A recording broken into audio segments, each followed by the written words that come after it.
하나님의 징계, 고난의 깨달음이란 제목으로 징계와 고난에 대해서 히브리서 12장의 말씀을 가지고 주님의 말씀을 선포합니다. 우리가 신앙생활 하는 중에서 가장 피하고 싶은 것 중에 하나가 고난일 것입니다. 고통일 것입니다. 고통과 고난을 좋아하는 사람은 아무도 없을 것입니다. 우리가 고난을 생각할 때에 누구나가 과거에 다 고난을 당했고 또 지금 고난 중에 있고 또 알지 못하지만 미래에 닥쳐올 고난을 생각할 때에 두렵기까지 합니다. 그렇지만 그 고난을 피해갈 자는 아무도 없습니다.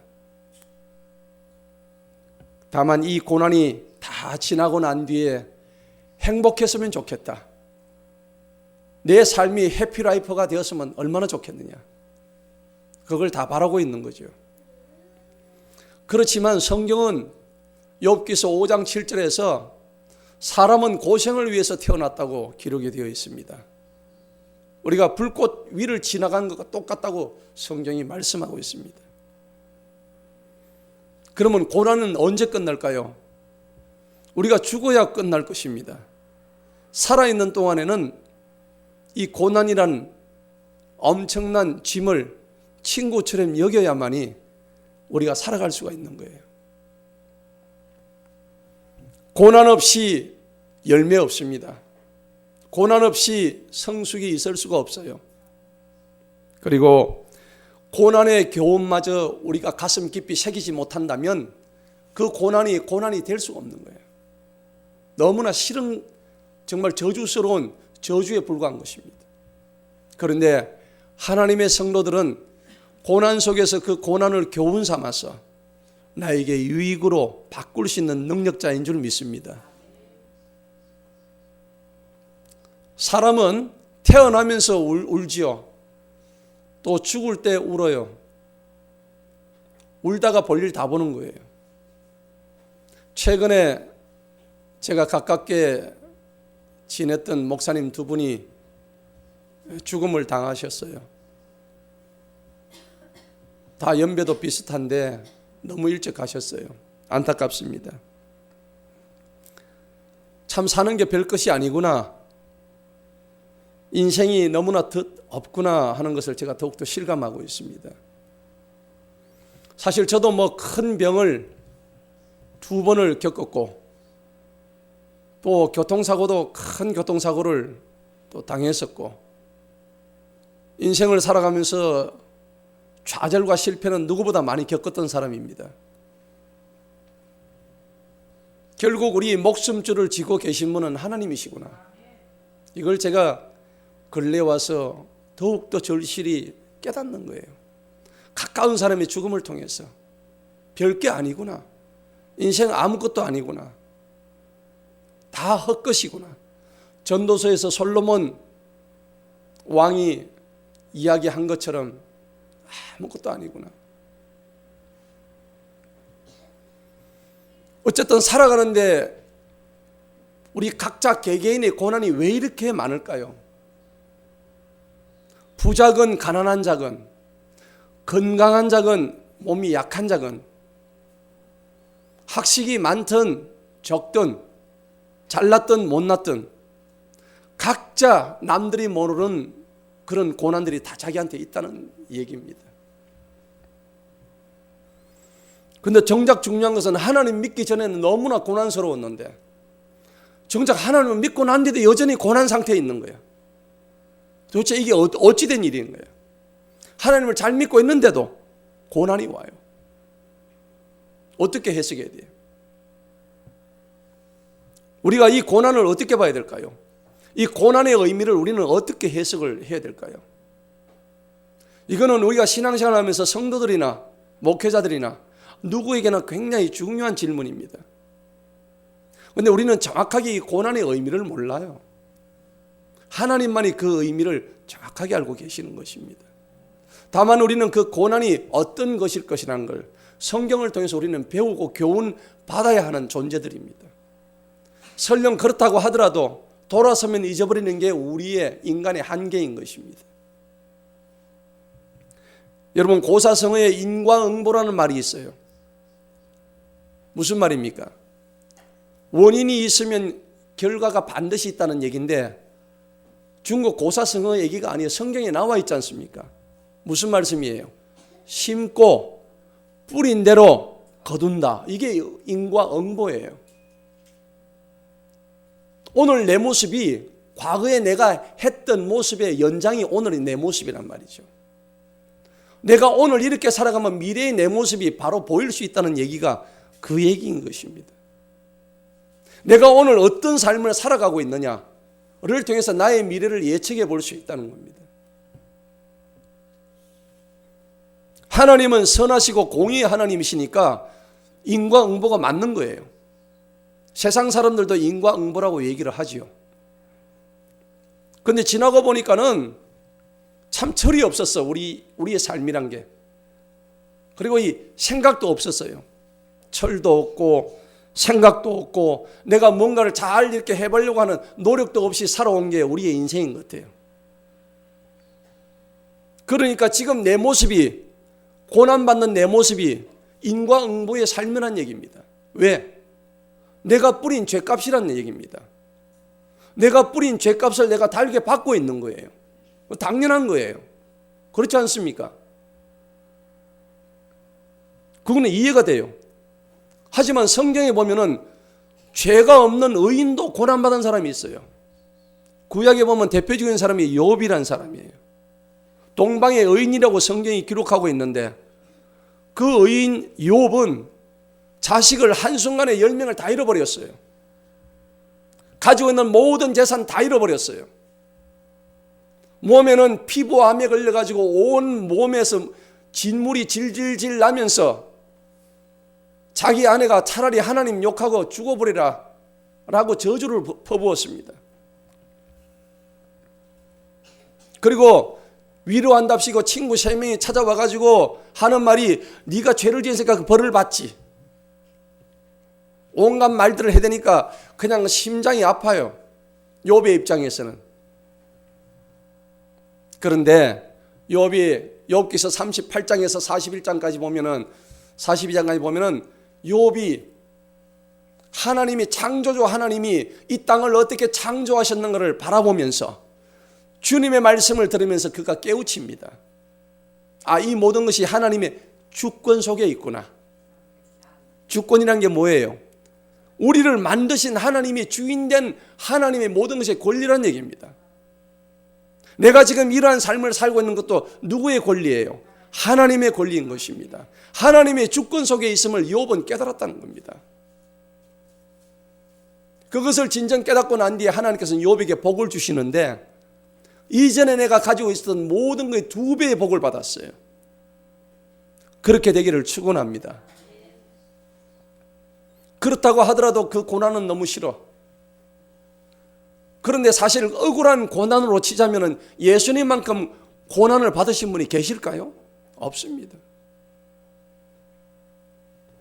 요즘 우리가 누가복음을 아침마다 읽고 있지만은 그 누가복음은 사람으로 오신 예수님, 인자로 오신 예수님을 말씀하고 있잖아요. 아무튼 우리는 신이 아니기 때문에 하나님의 이해를, 하나님의 경지를 우리는 이해할 수 없다고 칩시다. 그래서 우리가 세상에 어떤 슬픔이라든지 재난이라든지 고난 혹은 죽음을 우리는 이해할 수가 없어요. 어떨 때는. 왜 하필이면 나한테 이런 고난이 오느냐 이거죠. 참을 수 없는 거예요. 견딜 수가 없는 거예요. 이해가 안 되는 거죠. 그런데 우리의 신앙이 성숙해지고 난 다음에는 하나님의 뜻이 이해가 돼요. 그래서 내 삶 속에서 이 고난이었든지 축복이었든지 이게 다 하나님의 주권 속에 있다는 것을 깨닫게 되는 거예요. 여러분, 예를 하나 들어봅시다. 땅에 사는 미물 중에 개미가 있어요. 성경은 개미를 보고, 개미 부지런함을 보고 배우라고 성경은 말씀하고 있습니다. 개미가 땅굴을 파가지고 여름에 열심히 수확한 것을 땅굴에 저장을 해가지고 한겨울을 날려고 하잖아요. 그런데 어느 날 갑자기 폭우가 쏟아져가지고 다 썰어가 버려. 다 떠내려가 버려요. 여러분 어떻습니까? 여러분 그런 장면을 보게 되면 물이란 것은 너무나 그 개미에게는 무서운 존재죠. 하지만 그 물이 없으면 개미도 살아갈 수 없다는 것을 개미는 깨닫지를 못해요. 개미의 차원으로서는 하나님의 차원을 이해를 못하는 거죠. 굳이 하나님까지 갈 필요도 없어요. 개미는 자기 땅바닥에 붙어 사는 존재이기 때문에 사람의 존재를 이해를 못합니다. 우리는 다 보지만 마찬가지예요. 우리도 이 땅에 살면서 하나님 우리를 지켜보신다는 것을 우리가 이해를 못해요. 하나님 나를 왜 이렇게 고난 속에 가두십니까? 나를 왜 이렇게 어렵게 하십니까? 그렇지만은 개미는 다 떠내려가지만은 낙심하지 않고 다시 굴을 또 짓습니다. 하지만은 인간은 그렇지 않아요. 낙심하고 좌절하고 그래서 결국은 쓰러지고 영영이 하나님을 떠나버리는 삶도 많이 있습니다. 그래서 우리가 이게 차원의 시공간에 살기 때문에 우리 인간은 3차원밖에 인식할 수가 없는 거예요. 그래서 우리가 4차원의 영성을 가지라 하는 얘기가 바로 차원의 의미입니다. 차원이 다른 삶을 살아야 된다는 의미가 바로 그 말씀인 거예요.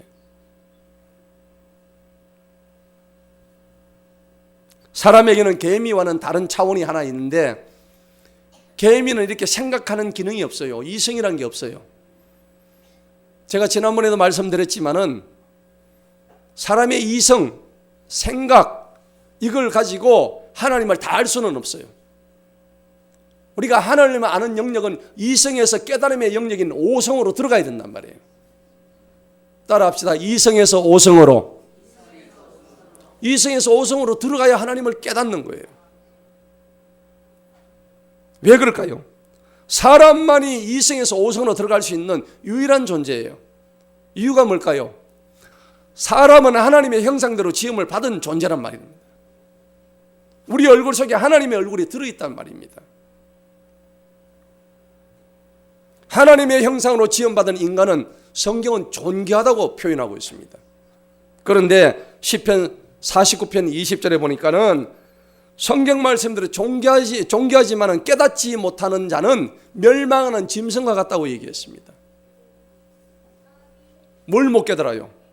하나님이 계신 걸 깨닫지 못하면은 그냥 멸망하는 짐승이나 사람이나 차이가 없다는 얘기입니다.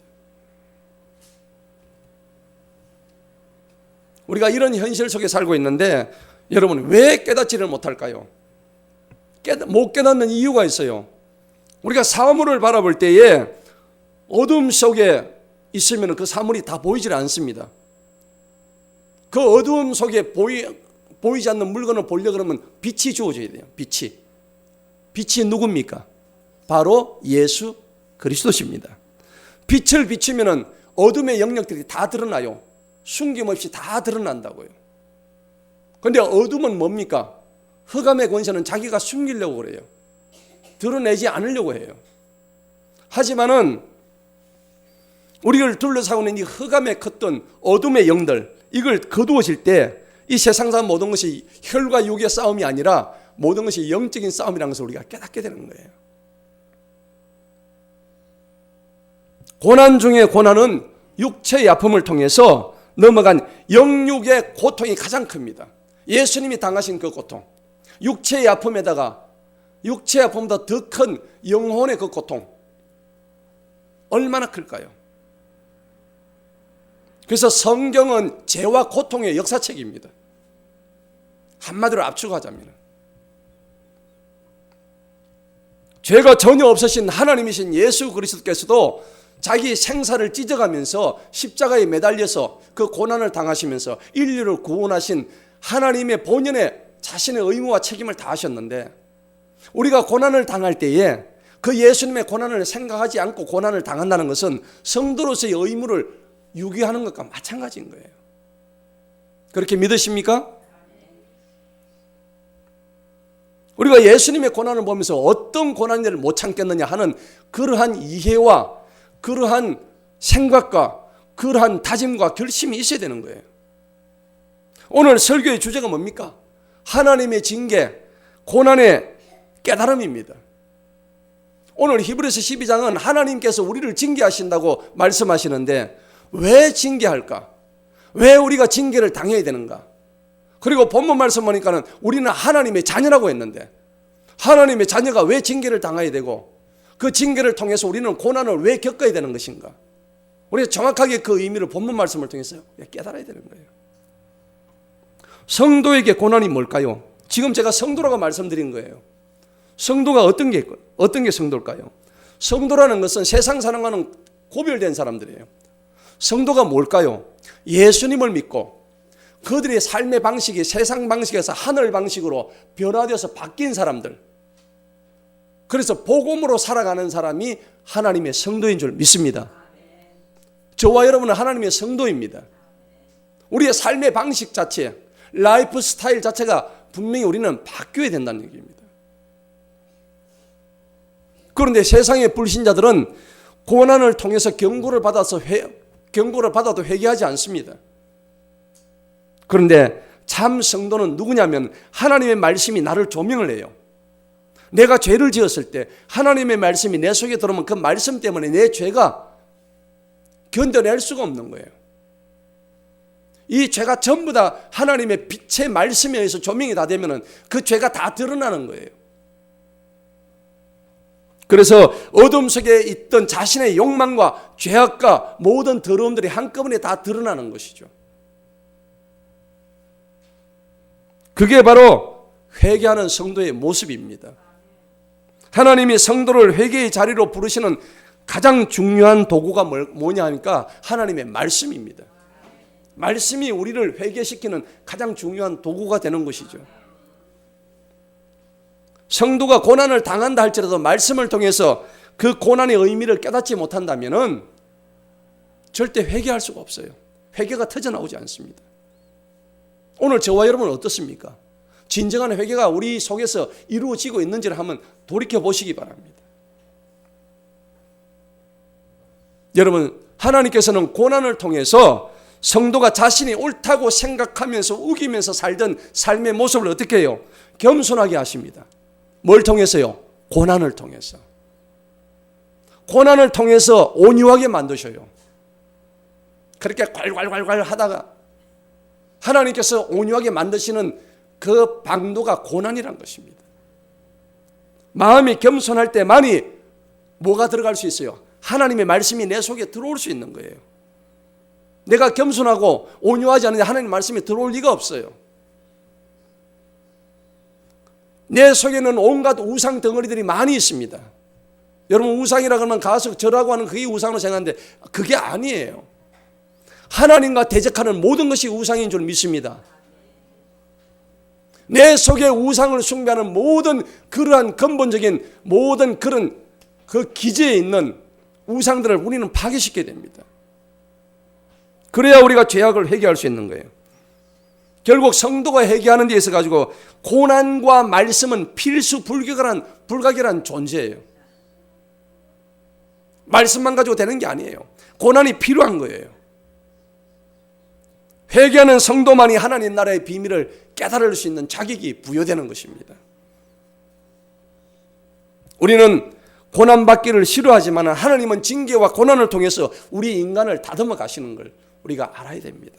오늘 본문의 말씀 히브리서 12장 초반의 말씀은 성도가 징계를 받는 고난의 이유에 대해서 말씀하고 계신데 우리가 잘 알고 있는 히브리서 11장은 믿음장이에요. 그 믿음장에 보면은 믿음은 바라는 것들의 실상이요 보이지 않는 것들의 증거라고 했습니다. 그러면서 히브리서 11장에 보면 믿음의 선진자 이름이 쭉 나열되어 있어요. 노아서부터 해가지고 노아, 아브라함, 모세, 요셉부터 쫙 다 나와 있어요. 삼손까지. 그런데 그 믿음의 선진들이 고난 속에서도 오직 하나님의 약속만을 믿고 바라보면서 이 모든 시련과 고난을 견뎠다는 사실입니다. 우리는 그것을 보고 배우라고 그 성경을 읽는 것이지 성경책을 덮어놓고 그런 게 있었구나 하고 나하고는 동떨어진 생활을 하라고 성경을 만들어둔 게 아니에요.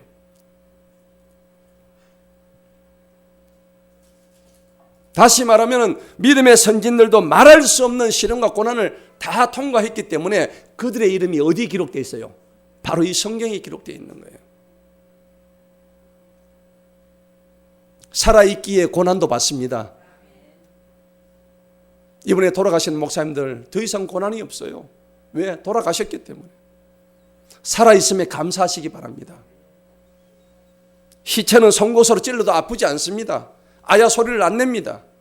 내가 아야 하고 아프다는 그 신음소리를 낼 수 있다는 것에 감사하시기 바랍니다. 그래서 고난은 위장된 하나님의 축복이라고 우리가 얘기를 하잖아요. 고난은 성도를 하나님의 백성으로 꽉 인치기 위한 하나님의 훈련 과정이 있는 거예요. 하나님의 백성으로 도장 찍기 위해서. 그래서 고난을 주신단 말이에요. 여러분, 성경에 보면 우리가 출애굽기에 고난의 광야에 보면 얼마나 그 고난의 40년 동안의 그 긴 시간이 얼마나 힘이 들었습니까? 하지만은 하나님께서는 먹을 것을 예비하셨고 신발도 부르트지 않고 어떤 것도 해치지 않고 여러분 모든 것을 지켜주신 하나님이었습니다. 그런데 중간에 낙오자가 많이 있었어요. 왜? 원망하고 불평하고 견디지 못했기 때문에 그 하나님의 시험에서 전부 다 낙제생이 되고 말았습니다. 가나안 땅을 밟지를 못했어요. 여러분 광야를 통과하면 하나님의 영광의 축복이 주어지는 것을 믿으시기 바랍니다. 히브리서 11장 35절에서 40절에 보면 믿음의 선진들이 얼마나 큰 고난을 당했는지 구체적으로 나와 있어요. 여러분 성경 한번 보시기 바랍니다. 거기 보면요 37절에 돌로 맞기도 하고 톱으로 잘리기도 하고 칼로 살해당하고요. 궁핍과 고난과 학대를 받고요. 광야와 산들과 동굴과 토굴 들어서 유랑까지 하고요. 예. 고문도 받고요. 그런데 35절에 보니까는 고문을 당하여 죽임을 당하면서도 더 좋은 부활을 얻고자 하여 구출을 받으려 하지 않았다고 기록이 되어 있습니다. 왜? 저들에게는 부활의 소망이 있었거든요. 그런데 오늘 이 히브리서 11장에서 믿음에 관한 것을 강조하고 난 뒤에 바로 우리가 읽었던 본문의 말씀 12장으로 들어간단 말이에요. 그래서 우리가 이 믿음이라는 것을 도대체 우리한테 주신 분이 누군가? 히브리서 12장은 믿음을 만드신 분이 바로 예수님이라고 증거하고 있습니다. 자, 히브리서 12장 2절에 보니까 우리의 믿음의 창시자라 완성자라 그분이 누구시냐? 예수님이라고 성경이 분명히 증언하고 있습니다. 우리가 믿음의 대상이 예수님이기 때문에 그 예수님께서 우리의 믿음의 창시자라고. 오늘 그 2절에 보니까 그분께서는 자기 앞에 놓인 기쁨을 위해서 십자가의 고난을 견디셨다고. 수치를 개의치 않으셨다고. 그래서 지금은 우리 예수님께서는 지금은 하나님의 영광의 보좌 오른편에 계신다고 성경이 분명히 증언하고 있습니다. 우리가 이런 것을 바라보기 때문에 오늘 우리가 견딜 수 있는 거예요. 할렐루야. 우리가 이것이 바로 본받아야 될 모본이 되는 거예요.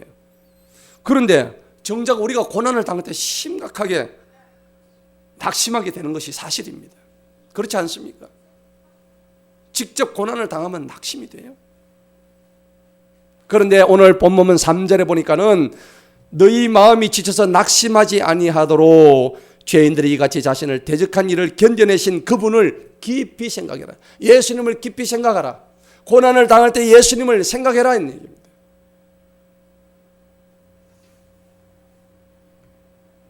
사랑하는 성도 여러분, 우리가 자녀들을 양육할 때 자녀들이 말을 잘 듣습니까? 잘 안 들어요. 우리도 잘 안 들었잖아요. 그러니까 자기는 안 들어놓고 자녀를 보면 말 잘 들은다. 이게 우리 모습이에요.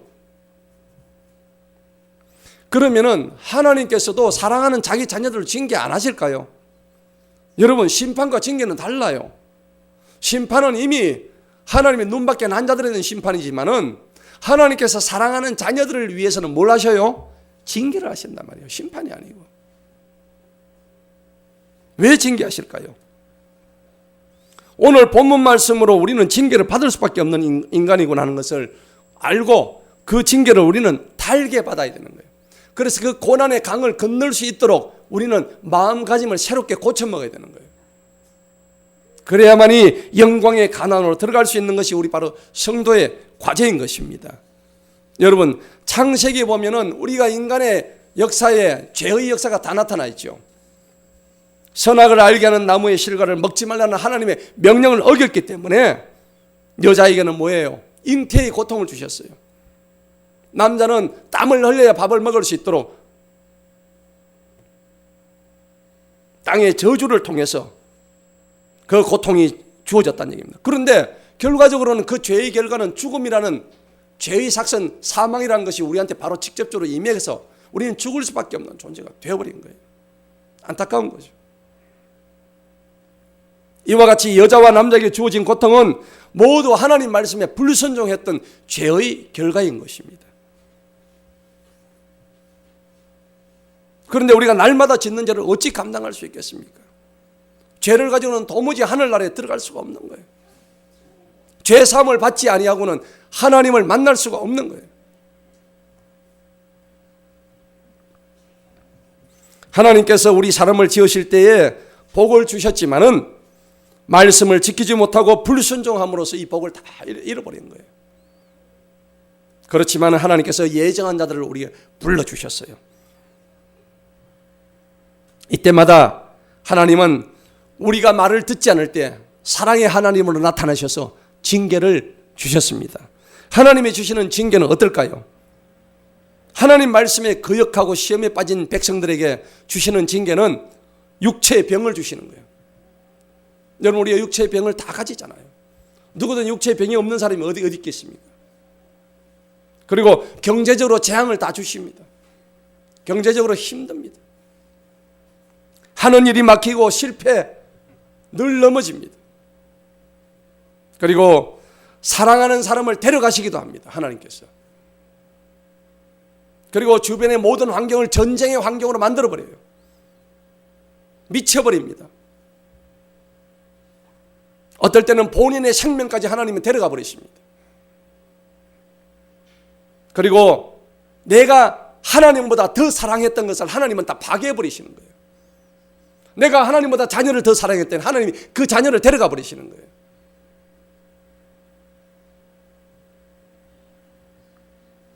이스라엘 백성들은 이웃 나라에 포로로 끌려가는 그런 불행을 당하기도 합니다. 그런 고난을 통해서 엄청난 힘든 생활을 하게 되는데 왜 그렇게 했을까요? 하나님께서 그들을 버리지 않고 사랑하셨기 때문입니다. 저들을 다시 한번 징계해서 하나님의 뜻을 분명히 알게 하기 위해서 하나님께서 그 징계의 고난을 주셨다는 것입니다.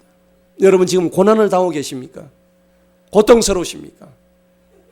그 고통이란 데 집착하지 마시고 그 고난이란 데 너무 포커스를 맞추지 마시고 그 고난 뒤에 숨어있는 하나님의 원뜻을 기억하시기 바랍니다. 성도의 고난은 징계일 뿐입니다. 심판이 아닙니다. 심판은 하나님의 아주 엄숙한 진노이기 때문에 멸망에 들어가는 겁니다. 그러나 징계는 하나님의 심판보다도 먼저 우리를 사랑하시는 한 방편이라는 것을 우리가 기억해야 합니다. 그래서 징계의 끝은 뭐냐? 하나님의 은혜요, 축복입니다. 그래서 심판을 받는 자들은 더 악하고 악랄해지지만은 하나님의 징계를 받은 자들은 하나님의 율례를 배우게 되는 것이에요. 그런 역사가 성경에서 제시되었고 우리 삶 속에서 일어나기를 간절히 축복합니다. 성도들은 징계를 통해서 또한 은혜의 옷을 입을 수 있어요.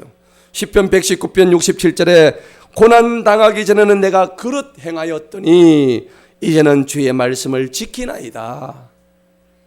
또 시편 119편 71절에 고난당한 것이 내게 뭐라고요? 유익이다. 고난을 당한 것이 유익이래요. 이로 말미암아 내가 주의 율례들을 배우게 되었나이다. 하나님의 말씀의 법을 내가 알게 되었나이다. 깨닫게 되었나이다. 오늘 본문의 말씀을 드디어 우리가 보는데 4절에 읽었던 4절을 한번 보시기 바랍니다. 다 같이 한번 읽어봅니다. 너희가 죄를 대적하여 싸우되 아직 피 흘리기까지는 대적하지 아니하였느니라. 우리가 오늘 하나님께서 징계하시는 원인을 알아야 되는데 첫 번째 이유입니다. 첫 번째 이유가 뭐냐? 먼저는 죄와 피 흘리기까지 싸우지 않기 때문에 하나님께서 징계를 하신다는 것입니다. 기억하시기 바랍니다. 여러분 지금 징계받고 계시죠? 고난당하고 계시죠?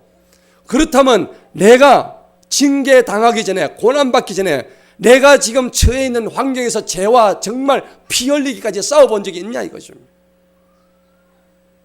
내 기억에는 죄와 피 흘리기까지 싸워본 적이 없는 거예요. 항상 죄와 타협하고 있는 거예요. 죄와 뒹굴면서 살고 있는 거예요. 피는커녕 죄와 제대로 한번 맞붙어 본 적도 없어요.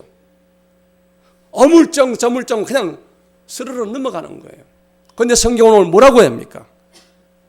죄와 싸우되 피 흘리기까지 싸우라고 말씀하십니다. 따라합시다. 죄와 피 흘리기까지 싸웁시다. 그렇게 해야 되는 거예요. 그거 안 하니까 징계가 온 거예요. 하나님 나한테 왜 이렇게 고난을 주십니까? 그 말씀 묻기 전에 내가 진짜로 죄와 피 흘리기까지 싸웠는지 반문해 보시기 바랍니다. 왜 그러냐면 주님은 나를 위해서 피를 흘리기까지 싸워 주셨습니다. 나를 피 흘리기까지 죽어 주셨습니다. 왜? 나에게 새로운 생명을 주시기 위해서. 그리고 이뿐만이 아닙니다. 그런 주님의 약속을 믿고 믿음의 선진으로도 똑같이 피를 흘려서 싸웠습니다. 그런데 나는 지금 피를 흘리고 있습니다. 적당히 죄와 타협하고 있는 내 모습을 발견하지 않습니까? 우리는 싸우려고 하지도 않고 복만 많이 받으려고 해요. 천만의 말씀입니다. 하나님은 공의의 하나님이세요. 공부도 하지 않고 좋은 대학 합격하기를 바라는 그런 어리석은 사람과 똑같은 거예요. 노력도 하지 아니하고 부자가 되기를 바라는. 여러분 군대 들어가면 특전대가 있어요. 특전 용사들은 정말 피가 나기까지 싸우는 사람들이에요. 왜? 적진에 들어가서 적을 부수기 위해서는 피 흘리기까지 먼저 싸워봐야 되는 거예요. 그래야 용맹무쌍한 특전대 용사가 탄생이 되는 법이에요. 여러분 세상이 호락호락합니까? 절대 호락호락하지 않습니다. 죄와 싸워서 이기려면 죄의 정체가 무엇인지, 죄의 본질이 무엇인지 우리가 깨달아야 되는 것입니다. 그걸 깨닫지 못하고 죄의 밥이 되어서 죄와 뒹굴어 같이 놀면서 내가 죄와 싸웠다고 피 흘리게 싸웠다고 자부할 수 없습니다. 우리는 죄와 싸워야 되지 성도들과 싸워서는 안 됩니다. 목회자와 싸워서는 안 됩니다. 아버지와 싸워서는 안 됩니다. 가족들과 싸워서는 안 돼요. 우리의 싸움의 대상은 죄와 싸우는 것입니다. 에베소서 6장에 보니 하나님의 전신갑주를 입고 죄와 싸우라고 되어 있습니다. 우리가 죄와 싸우기 위해서는 내가 무장하지 않고 싸우면 백전백패란 말이에요. 영적 전쟁의 대상은 어둠의 권세와 흑암의 주관자인 저 사단 마귀를 까부수기 위해서는, 저들이 한 길로 와서 7길로 물러가게 하기 위해서는 내가 무장하지 않고는 안 된단 말이에요. 이거는 전쟁의 초보가 아닙니까? 전쟁의 기본이 되는 이야기가 분명히 될 것입니다. 주님은 말씀하십니다. 누가복음 9장 23절에 또 우리에게 이르시되 아무든지 나를 따라오려거든 자기를 부인해라. 자기가 없다고 생각해라. 날마다 너의 십자가를 지고 나를 따라와라. 주님은 말씀하십니다. 징계의 두 번째 이유가 있습니다. 5절을 보시기 바랍니다. 5절 다 같이 한번 읽어봅니다. 시작. 또한 너희는 자녀들에게 하듯 너희에게 말씀하시는 무엇을 잊어서요? 권면을 잊었습니다. 징계의 원인 두 번째 이유입니다. 하나님 말씀에 권면을 잊었기 때문에 징계하십니다. 하나님께서는 사랑하는 아들에게 권한같이 권면하였지만 듣지 않았다는 것은 하나님의 말씀을 가볍게 여겼다는 얘기입니다. 설교 들을 때 그때뿐입니다. 설교 듣고 문 밖을 나가는 순간 다 잊어버립니다. 한 주간 내가 뭘 어떻게 하고 살았는지 기억도 나지 않습니다. 이스라엘 백성들이 죄악과 멸망과 바벨론 포로가 된 원인은 하나님의 말씀을 잊어버리고 하나님의 말씀에 거역하고 어겼기 때문입니다. 주님은 이 세상이나 세상에 있는 모든 것들을 사랑하지 말라고 주님은 말씀하셨습니다. 죄에서 떠나라는 경고의 말씀을 잊었기 때문입니다. 사랑하는 성도 여러분, 오늘 분명히 두 번째로 권면을 잊지 말라고 성경은 말씀합니다. 세 번째입니다. 5절에 보니까 내 아들아 너는 주님의 징계를 뭐하지 말라고요?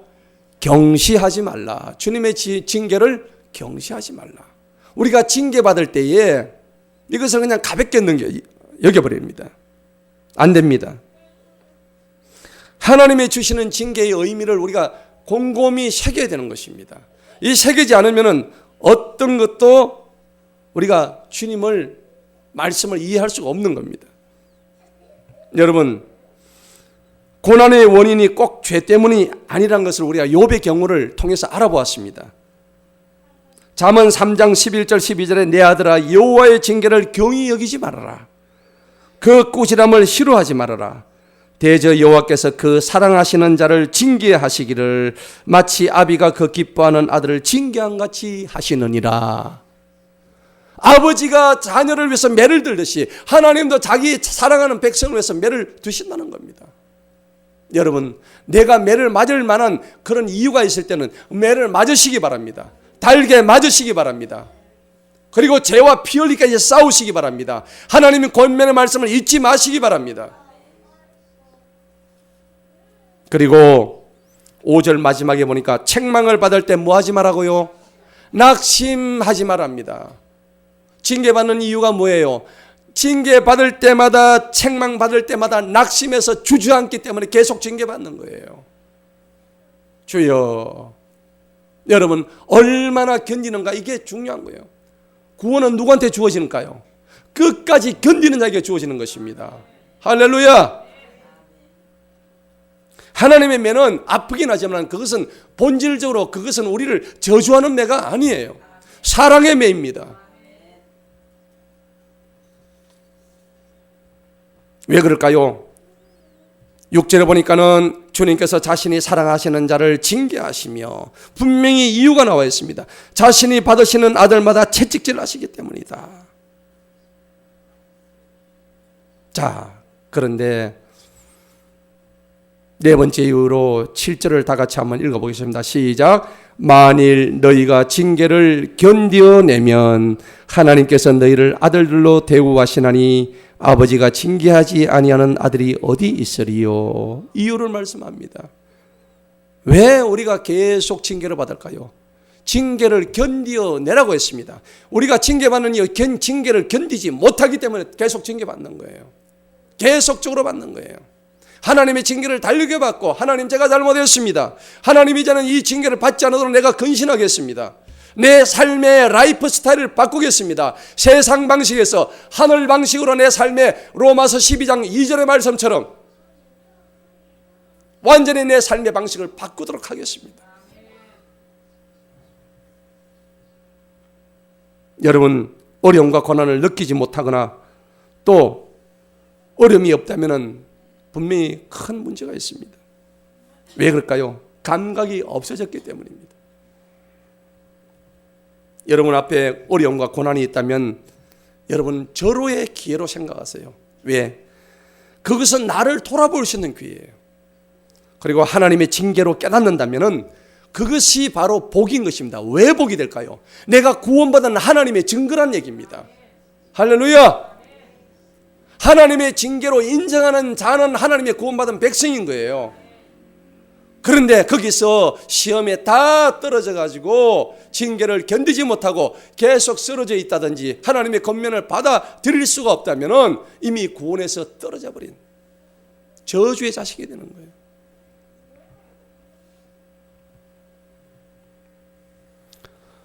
그래서 하나님은 징계를 주시는 이유가 견디라고 주시는 겁니다. 인내심을 길러주시기 위해서 우리에게 징계를 주시는 겁니다. 자, 8절 보십시다. 징계는 누구나 받는 것이늘 너희가 징계를 받지 않으면 너희는 사전에 친아들이 아니다. 우리는 친아들이기 때문에, 친자녀이기 때문에 징계를 받는 줄로 여기시기 바랍니다.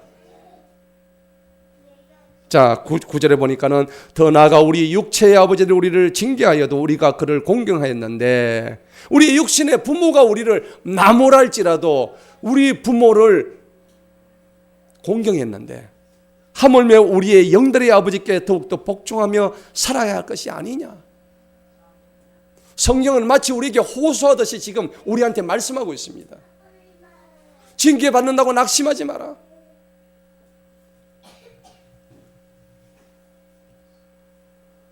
징계하시는 목적이 분명히 이유가 10절에 나와 있습니다. 징계의 목적이 10절에 분명히 나와 있습니다. 다 같이 큰 소리를 읽어봅니다. 시작. 이는 그들은 진실로 잠시 동안 자기들의 뜻대로 우리를 징계하였지만은 하나님께서는 우리의 유익을 위하여 우리로 하여금 그분의 거룩하심에 참여하는 자들이 되게 하시기 때문이라. 아멘. 결론이 나왔습니다. 징계하시는 목적이 하나님의 거룩하심에 참여하라고 우리에게 징계를 주시는 것이구나.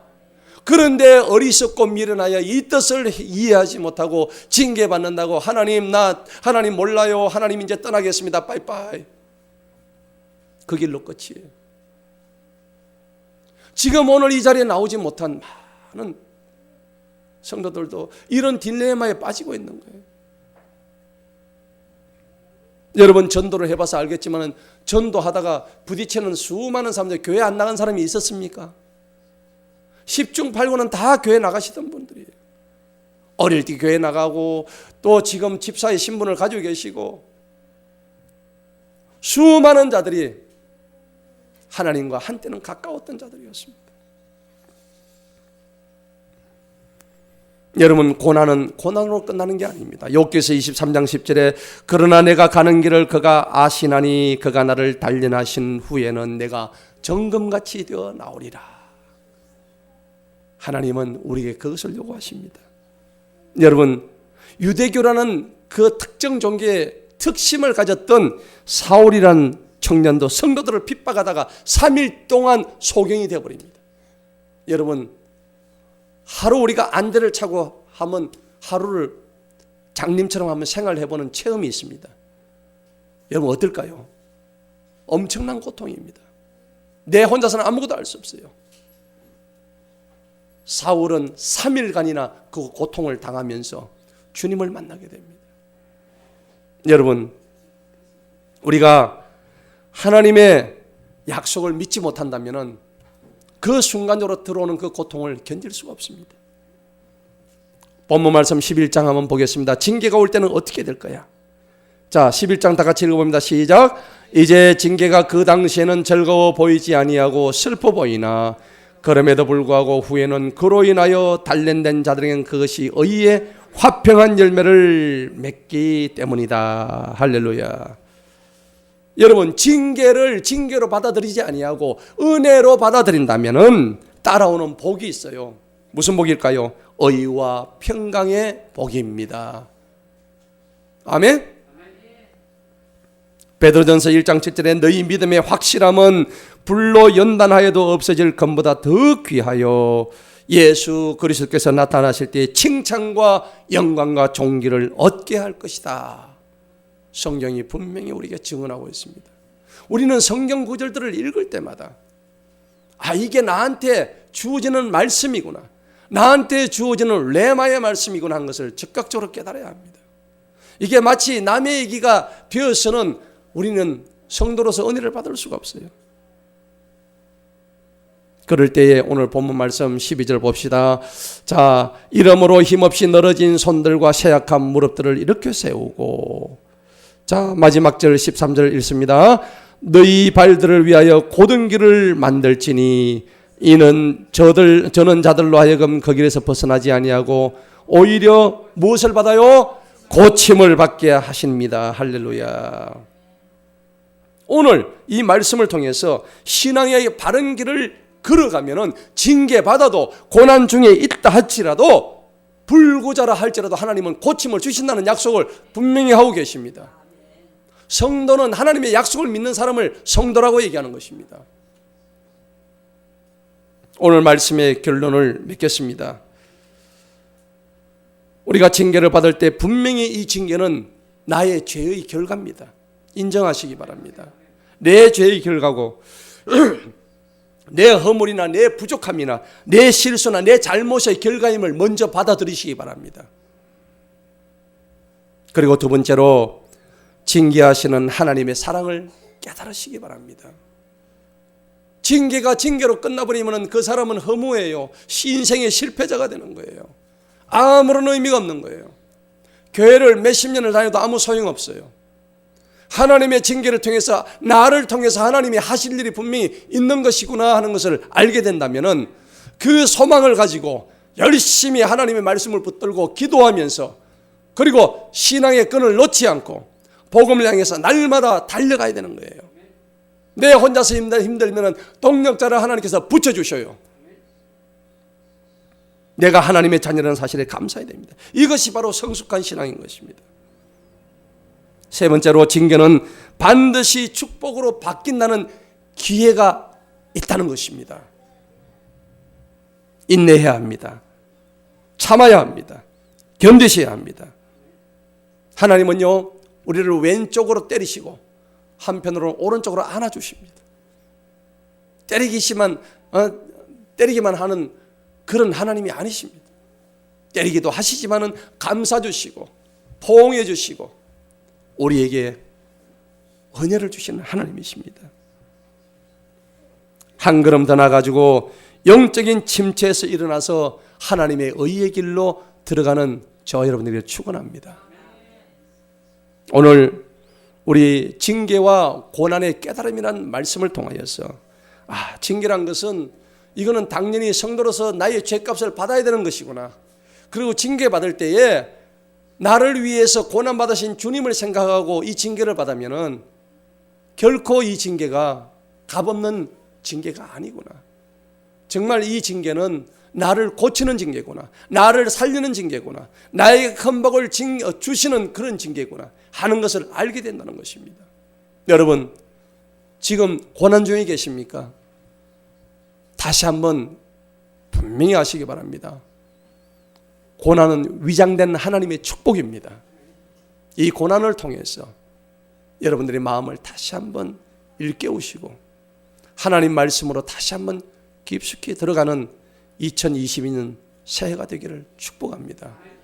그리하여서 징계와 고난쯤은 2022년도에는 마음속의 모든 우울을 다 걷어내고 그리고 마귀에게 더 이상 속지 말고 이제는 하나님 말씀과 친구하여서 그래서 어떤 상황에서도 문제 바라보지 않고 문제 넘어 계신 주님의 뜻을 파악하고 그것을 능히 해석할 수 있는 그런 신앙의 성숙을 통해서 2022년 한 해를 승리하는 저와 여러분 되시기를 간절히 축원합니다. 이 시간에 다